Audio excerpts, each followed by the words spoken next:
Bonjour à tous citoyens du monde. Alors aujourd'hui, en ce mardi 3 mars 2015, je voulais parler de la mondialisation.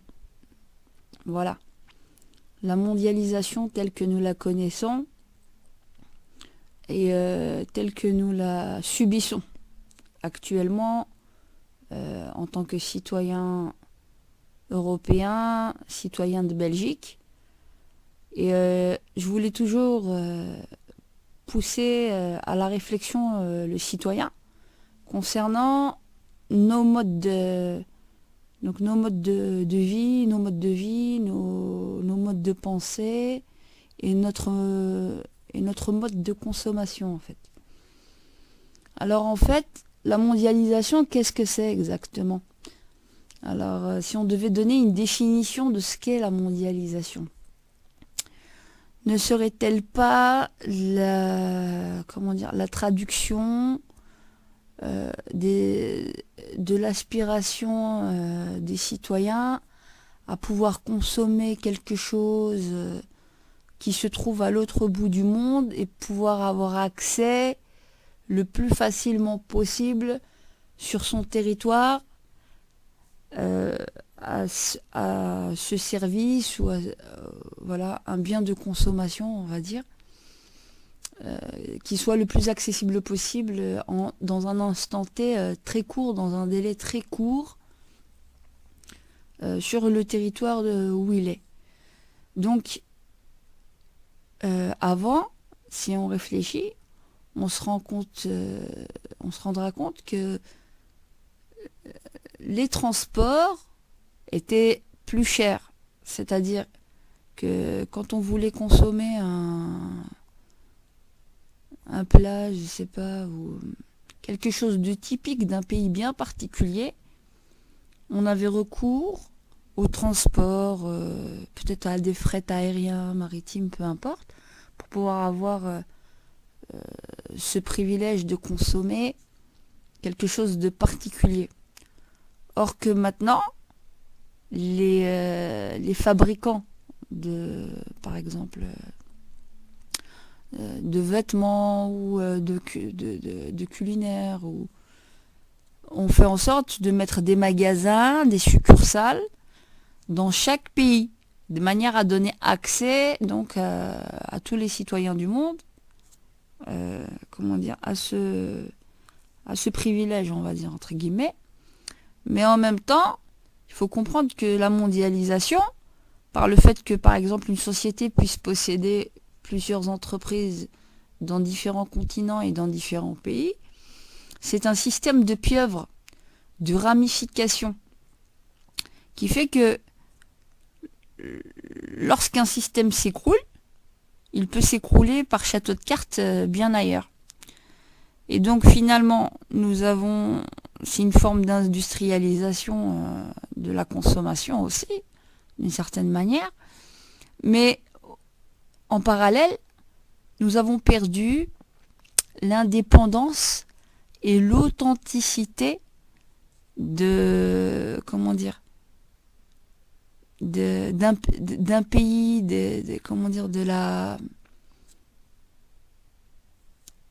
l'authenticité des produits que nous pourrions trouver dans un pays bien particulier. Parce que les petits commerces se font manger par les grands.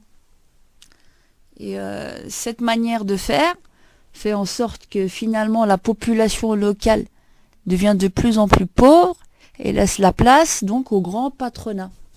Au grand patronat qui se font d'énormes bénéfices et qui regardent finalement toujours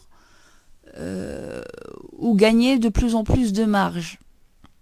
Il n'y a qu'à voir avec H&M et les pays d'Indonésie, tous les drames humains qu'il se passe là-bas, dans quelles conditions sont faits les vêtements, toutes les personnes qui sont mortes, avec des établissements et des immeubles entiers qui s'effondrent, donc le bénéfice à n'importe quel prix.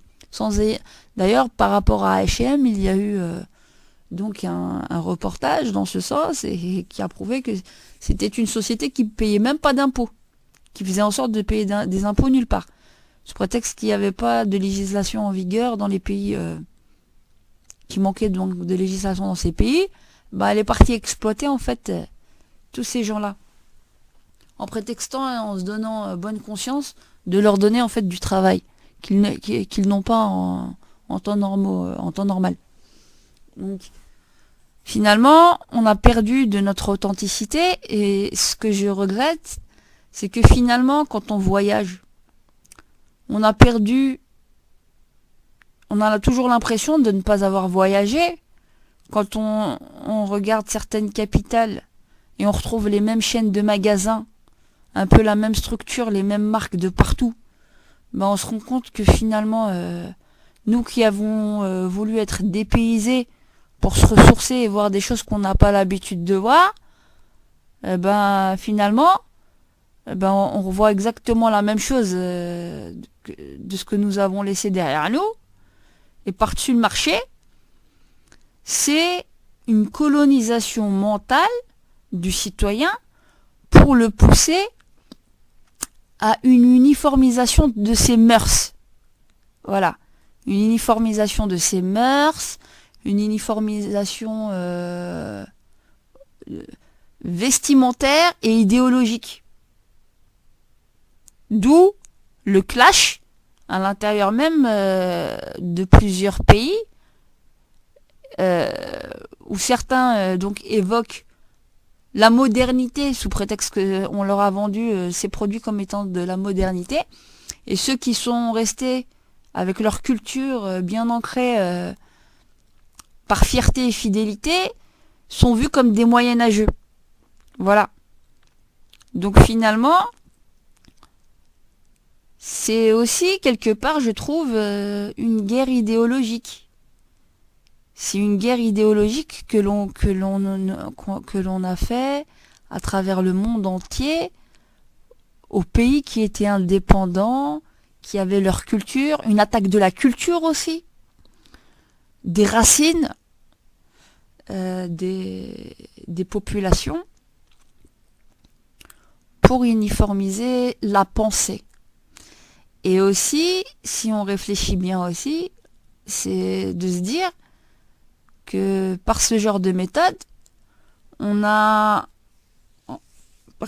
en ayant d'ailleurs conquis le monde entier, par exemple avec les grandes succursales et les grandes marques que nous connaissons aujourd'hui,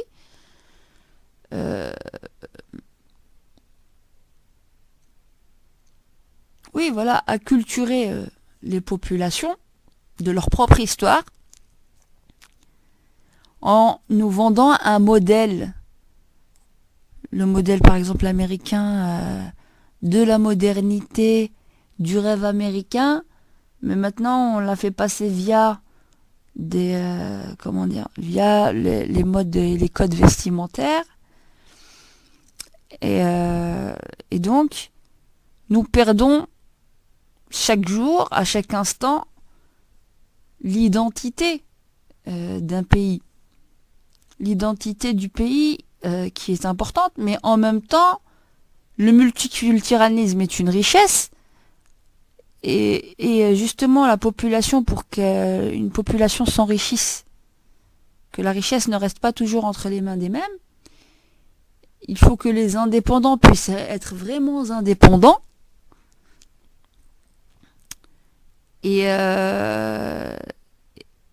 comment dire, ne pas avoir la peur et la crainte d'être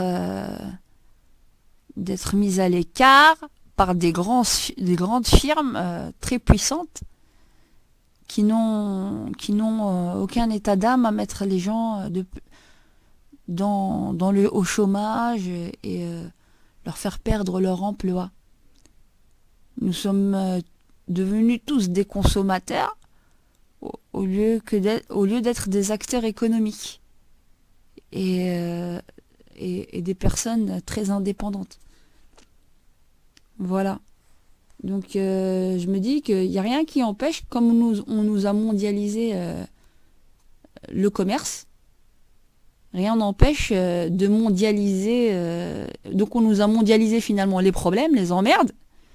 Et rien n'empêche, donc avec le Parlement indépendant citoyen au MRI, rien n'empêche de mondialiser les solutions. Voilà.